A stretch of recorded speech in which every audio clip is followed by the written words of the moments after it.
Good day, all. This is a video I'm recording, a video lecture entitled Identity and Rhetoric.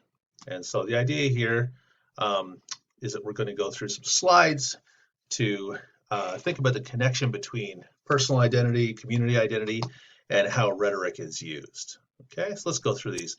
So, we've been discussing the classical appeals, ethos, pathos, and logos in a really objective fashion. We've been, thinking about how rhetorics use these different appeals to appeal to audiences. And we haven't really stopped and think about how different appeals, different rhetorical techniques would have different effects on different audiences and different viewers or readers or whatever. We talked about that a little bit when we do the soapstone. We think about audience, but I just want to get into a bit more detail with that with this lecture. So, some things we could ask: do people value the same facts? Do people value the same emotions? Do they value the same credentials? I would argue, obviously, no, right? Some people, if I have a PhD from Harvard, a lot of people would think that's pretty remarkable, and I have the credentials, but then there are some people who would be naturally suspicious of somebody with those kind of credentials, also depending on the context, right? So there's obviously a lot of room in this for this interpretation of these different appeals. So, one person's treasure is another person's trash, that kind of idea.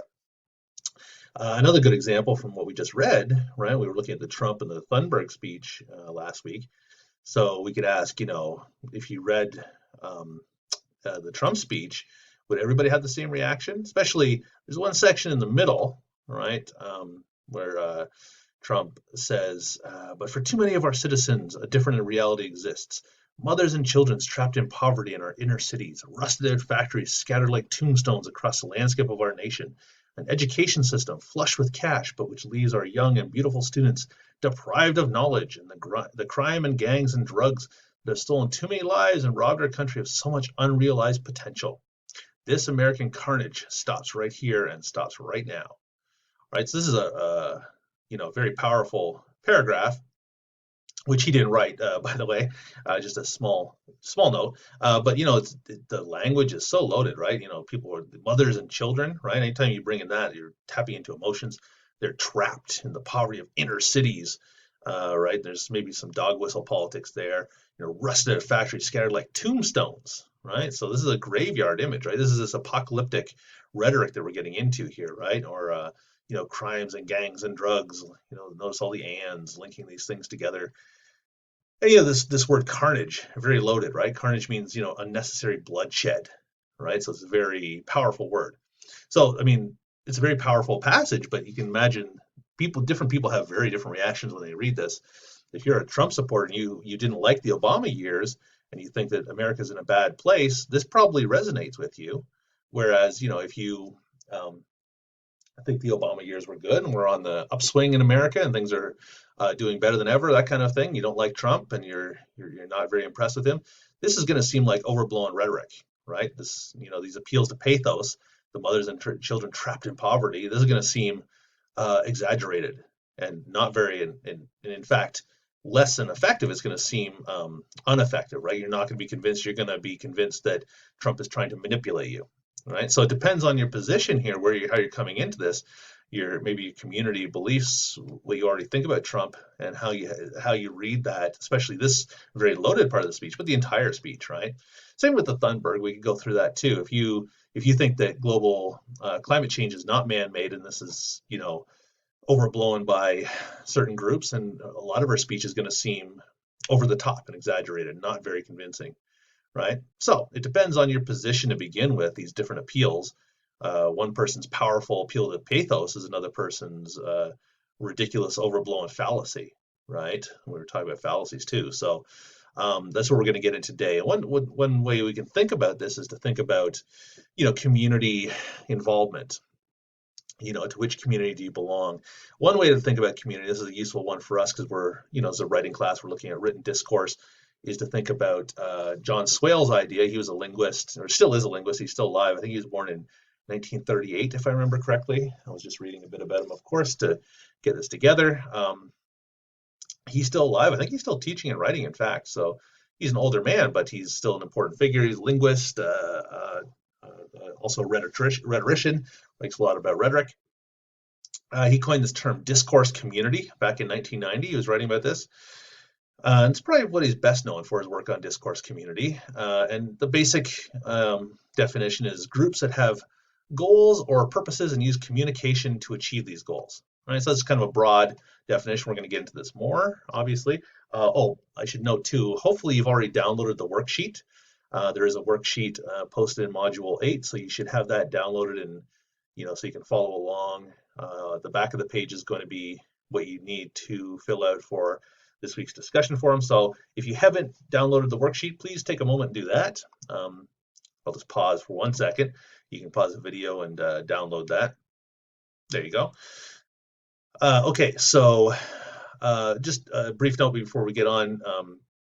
That's a pretty broad definition. Sometimes, it seems so broad that it's not very useful, but discourse community is very different, not very different, it's different from other kinds of communities. One other kind of community we talk about is speech community. So speech community is, a community where we all speak the same language or close to the same language. It's not necessarily by choice, right? Most people born in America will be English speakers, right? Born into English speaking communities and be part of that English speaking speech community. You might talk about regional speech communities too, right? Southern accents, New York accents, that kind of thing. But it's not by choice. You're born into that. You're raised in that.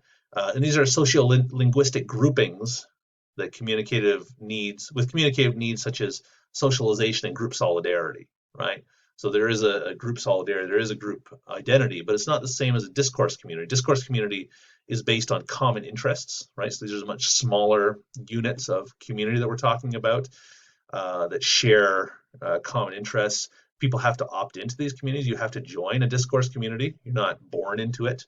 You have to actively seek out membership, which changes the dynamic of it, right? You're going to be much more serious with the goals of a group if you opt in.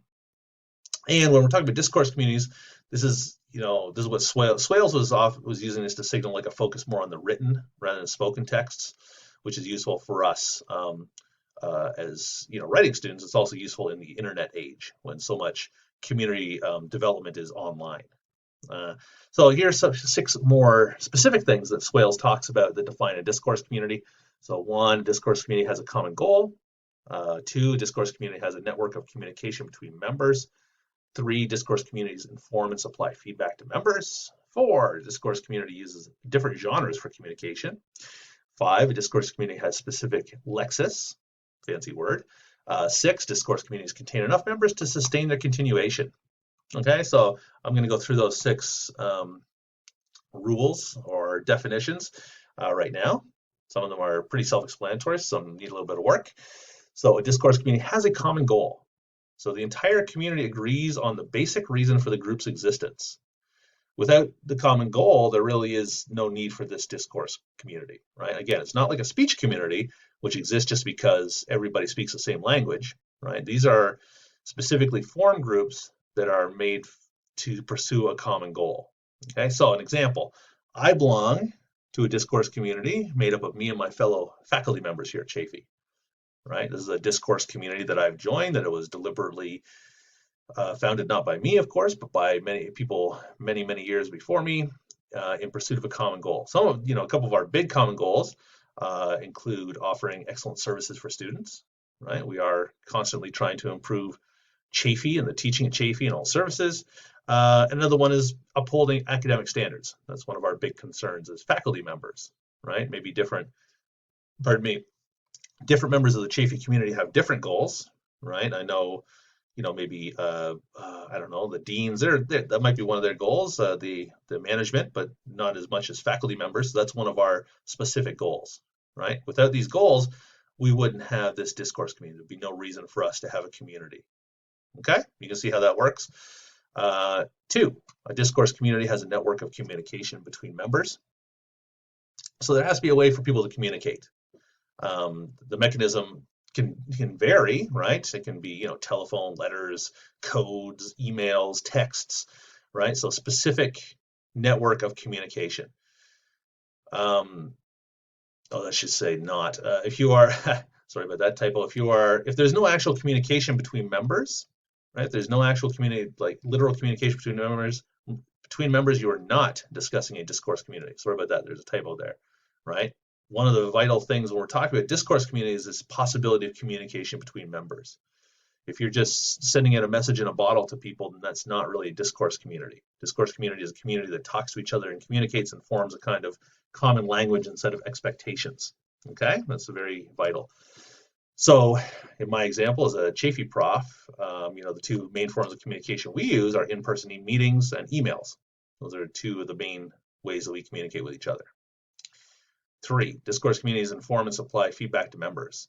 So again, a subscriber is not necessarily a member. So if you're just sending out messages to someone and they're not communicating, they're not actually part of a discourse, then they're not part of a discourse community. They can be part of a community and they can share goals and all that kind of thing, but they're not part of the discourse community. And this is useful for us because, if you're an active member of this community, you're helping to shape expectations and how different forms of rhetoric will have different kinds of effects. If you're just listening to messages, it's not really the same thing. So yeah, membership requires some level of interaction with the community. And there must be regular opportunities for this interaction, right? There has to be communication amongst the members. Again, in my example as a professor, I'm expected to attend regular meetings so that we can use our network of communications, right? Have meetings to pursue our common goals, right? So as you can see how these things all tie together, right? So we have these opportunities for regular meetings, and I'm expected to answer emails on a regular basis. 4, a discourse community uses different genres for communication. This is, this is one of these words that might be challenging at first, but in this context, genre simply refers to the style of a text, any text that we're using, right, for communication in this discourse community. In a similar but different usage, as I note here, we could describe The Road, the novel we're going to be reading starting next week, as belonging to the post-apocalyptic genre of novel, right? It has certain stylistic features that allow us to group it with other novels, other post-apocalyptic novels such as The Hunger Games, right? We can group these things together. They're part of the same genre. So as part of my discourse community, as a professor, I'm expected to use a professional tone in my emails. And likewise, our meetings that we have are usually pretty formal. They range from somewhat formal. We always have an agenda. We always have a set time, and certain people are allowed to be there. It's not just an open, anybody can come and sit down, right? We have rules for the way we run meetings. We have a certain genre of meetings that we're doing, a certain style. Some of them are really formal. Some of the meetings I go to, we use like Rogers rules, all that kind of stuff. But they're different genres, right? We don't, as professors, we don't send casual text to each other, just like, hey man, what's up? That kind of stuff, right? We have a specific genre of communication. 5, a discourse community has a specific lexis. This is another one of these fancy words. Seems fancy at first, but it just means the level of language consisting of vocabulary as opposed to grammar or syntax. So it's a group of words, right? Group of vocabulary. The jargon, specific and often unique to a community, but also required by the members of that community for intercommunication, right? Any community you're part of, I'm sure, has specific jargon that you use, terms that people outside wouldn't know, but you're expected to know in order to communicate quickly. Right. So again, my example at Chafee, we have tons of acronyms we use to discuss the different departments and services at Chafee. So if we're in a meeting, we might be talking about DPS and PSRs and what the CCFA is doing, all these kind of acronyms. And I'm sure, you might recognize DPS, that's Disability Programs and Services, but the other ones are, things that students wouldn't really know about, but definitely faculty members would, and outside members outside the Chafee community would definitely be shaking their heads at these, right? But we are, as members of this discourse community, expected to be able to use these within our communication, right? Shorthand for us. If we had to spell this out every time we use these acronyms, it would be very time consuming, right? 6, discourse communities contain enough members to sustain their continuation. So, a discourse community isn't just like 2 people, right? That's just 2 people. That's just 2 friends or whatever, right? It has to be a larger group now when we're talking about discourse communities, and they have to take in beginners. It can't be a closed group, right? It can't be you and your 7 friends and you never add people to that group, right? Discourse community is a kind of organic community that changes over time. And there has to be a certain ratio of beginners to experts for that community to exist and continue. And there's no set number here, right? Swales never really says, oh, there has to be 6 to 10 ratio of beginners to experts, right? You can't drill down that